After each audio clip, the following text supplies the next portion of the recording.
In today's video, I'm going to be going over the most dominant running backs in Madden 22 Ultimate Team. Yesterday, we did the quarterbacks. Today, we're going to be focusing on the running backs and just taking a little trip down memory lane, remembering who the most dominant running backs were. Now, before we get into the number 10 spot, I do want to go ahead and shout out the comment of the day real quick. Now, let's get into it. So, the game drops day one. I think the best running back in the game was McCaffery. I think CMC, amazing. I really liked him. I don't believe he was the fastest in the game. I believe that title belonged to Raheem Mostert, but 86 speed to start the year, not bad at all. But I'm gonna be honest, even if he was like 83 speed, I would have still used him. The reason being is his receiving stats, like 80 catching, 80 short route running for his time. Not common, not too common at all. I believe he had a really good spin move as well. The big thing on him though was he got I think was only backfield mismatch. I don't believe he got backfield master. I actually believe it was backfield master because Kamara also got backfield mismatch. I think McCaffery being able to put him on like the good angle routes and everything, super valuable. Loved using this card for his time. Now that's pretty much the first week. The base leads drop. Really after that, the next running back that I think people moved on to was for sure David Johnson. Man, this card, oh man, he was dominant for a little while, man. 6'1" elusive back. He was, I don't want to say he was Cordarrelle Patterson before Cordarrelle Patterson, but like kind of close. But this card, 89 speed this time, so just a lot faster version of CMC. I believe he did have that pretty good spin move as well, and this time he had 74 catching with 80 short route running if you did have the power up. And he was also someone that got the backfield mismatch right here, and I believe if you powered him up, could get the backfield master. I used David Johnson for so long, man. He was so fun to use. He played like that one year. He just went absolutely crazy in fantasy. Then after that, I mean, you have Saquon, you have Reggie who were solid, but I don't really quite think they moved the needle of like everyone to David Johnson. And even LT was pretty solid as well. So I really liked ETN as well. And again, you got like Curtis Martin, who pretty solid. Didn't quite move me off of David Johnson. Deuce Staley was pretty good. He almost made the list. But the next upgrade that I think everyone made wasn't to CMC, wasn't to Kamara, was to Cordarrelle Patterson, man. I believe it was a couple weeks after, but this card dropped and it was everyone's running back for a while. This was, especially given the dominance of Raiders team, this was everyone's running back for so long. Cordarrelle, with the power up, going to be 92 speed. I'm not going to lie to you. I think this card to this day is still usable. He's not awful. He's 6'2", 238 as well. He just moves different, man. He just moves different than every other card. I don't know if they have his running style in the game or something, but I just feel like his movement is just out of this world. 82 catching with 81 short route running this time as well. Love this Cordarrelle, man, for so long. Like he was so good. So Cordarrelle dropped, and then like a week later, Most Feared came out. If you weren't using Cordarrelle, you were using Derrick Henry, which he is going to make my next spot. I should also say Cordarrelle's card, like you can include the golden ticket in that. You can include his team of the year as well, just for overall like dominant running backs. Derrick Henry was amazing as well. So he was 6'3", 247. If you wanted to run the ball at all and have someone that could break a lot of tackles, like before the Mike Allstats of the world dropped, Derrick Henry was your guy. So 92 speed with the power up, and not really much as like a what's it called, route runner or catcher, right?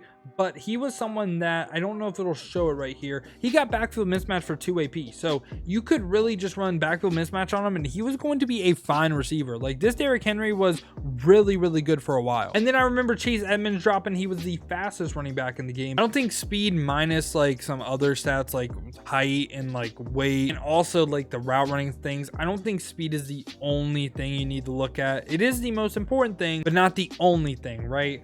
So we're gonna move on right here. A couple weeks drop, nothing really too crazy, but then we get LeGarrette Blount. LeGarrette Blount, I think, does deserve to be on this list. LeGarrette Blount was again someone that would just break a lot of tackles, man. He was 6', 250 this time. This is his LTD version, so basically him in a power up. 93 speed on him, with 95 break tackle, 94 truck, even had 71 catching. But I think for sure if you ran this card and you wanted him to catch the ball, you could again throw the backfield mismatch on him and he was going to be absolutely fine. But yeah, I think LeGarrette Blount was a slightly better Derrick Henry. He moved on to Blount, and then you were using him for a little while, but then Bo Jackson dropped. And this card was crazy. It was absolutely crazy. Again, you can include the ultimate legend in this as well, but Bo Jackson, 95 speed with the power up, was really good at the time. I believe it was the fastest in the game. 6'1", 227, even decent or catching, 80 catching, 82 short route running. Again, could throw the backfield mismatch on him for 2 AP, but this card also got Bo Nose, which Started this, man. Oh man, so many people that I ran into this year using the bow nose. It was the most annoying thing in the game. He rushed for like 1+ yards like 6 times, I believe. You get basically Madden 20 Eric Dickerson, which it wasn't that extreme, but really annoying. Really annoying to go up against. So yeah, he was dominant for a while. So we got a little swing towards like the power backs and everything. I really think the next back that dropped that kind of people wanted to throw their running back a lot. Then people went on to Roger Craig, because Roger Craig was 6 foot 222. He's a receiving back this time, and getting his LTD version, basically him in a power up. 94 speed on him with 93 excel, 94 agility. Had a really good spin move from what I remember. Really good break tackle, and 87 catching, 87 short route running. Very good. And again, this time he could get the things like backfield master for 1 AP. You could throw him on the good angle route. And yeah, I think when he dropped, all the people that wanted to throw their running back went to Roger Craig. And then Roger Craig was really good for a while.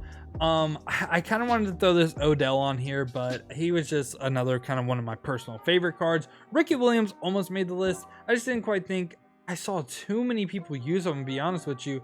Walter Payton was super good. Fred Taylor was also pretty good as well, but none of these guys really moved the needle for me, right? So the next person that's going to be on the list is going to be for a little while. Like Thurman Thomas not on here. The next person is going to be this team of the year drop. So the team of the year drop, we already went over Cordell, so I'm not going to say him twice, but I also think Tony Pollard and Kenyon Drake deserve to be on the list as well, because these cards were amazing. Tony Pollard, 96 speed with the power up, crazy good agility and acceleration, good catching as well. He's an elusive back, so 72 catching, 80 short route running, can get the backfield mismatch on him for a 1 AP, 95 change of direction, 96 break tackle as well. Then you got Kenyon Drake, who is pretty much the exact same. He's a little bit bigger, 6'1". I prefer Drake, definitely not because you played for the Dolphins, you know, but 96 speed on him, 94 excel, 95 agility, really good spin move, really good change of direction, really good break tackle again, a little bit better route running, not going to make the biggest difference in the world, and once again elusive back, so it could get the backfield mismatch for 1 AP. And yeah, for a while that's the running backs we were rocking out with. I really wish Okoye would have got an upgrade, because he would be kind of crazy, I'm not gonna lie to you, but I kind of want to mention Marcus Allen with them. I'm gonna be honest with you, we're going over 11 people today, screw it. Marcus Allen was amazing when he first dropped. 96 speed, 6'2", receiving back. He narrowly missed my original list because I was thinking of other cards after him that I wanted to include on the list, but he deserves to be on here. 87 catching, 90 short route running, receiving back, that's 6'2". Pretty similar to Cordell. But yeah, I thought when he first dropped, he was absolutely amazing. And then after Marcus Allen, like Eric Dickerson dropped, and Eric Dickerson was good, don't get me wrong. Do I think he was that much better than Marcus Allen? No. So I don't really quite think he was meta defining. Same with Derrick Henry. Don't really just think they were like the meta, right? Like everyone was running them. And then Chris Johnson dropped. You could kind of say he was a meta, but he was really only 99 speed. Like, again, that's really important, but didn't like all the things he did as a running back. But I think the next card at number 2, I'm gonna have Micah Parsons. This card I have rarely been toted on this year. There's 2 cards that give me nightmares when I play up against them that I got toted on. Micah Parsons, William Perry. 96 speed on a 6'3", 246 back, 97 break tackle, 72 catching, 81 short route running. The reason why he was so good in my opinion too, 1 AP red zone threat, 1 AP tank. You don't see 1 AP red zone threat on a running back a lot. Red zone threat is usually like 3 AP on receiving backs, right? Getting as many red zone threats as you can, man. Just chucking it up when you see one-on-one. Pretty good strategy. So Micah Parsons just broke a ton of tackles, gave me nightmares, ran for like 300 on me, I'm not gonna lie. And then we would be at pretty much the current day, and you could say William Perry on the list, but I wanted to limit it strictly to running backs. At number 1 for the final running back, gonna be Vic. I think he was the most dominant of the golden tickets. Very similar to my thoughts on Cordell Patterson. I feel like this card just moves different. Maybe it's to do with the fact that he's 99 speed, 98 excel, 98 agility, 99 change of direction. He has a really good spin move. He can catch the ball perfectly. He's my favorite running back in the game right now. So yeah, y'all, let me know your thoughts down below in the comments. Let me know if I missed anyone off the list that you thought was absolutely dominant. If you did enjoy the video, make sure to go ahead and leave a like and subscribe. Also, if you want to see me use some of these cards live, and when Madden 23 drops, see me play live, check the links in the description, hit the Twitch with the follow. If you guys do want another video to watch, check this one out right here. I went over the most dominant quarterbacks throughout Madden 22 Ultimate Team.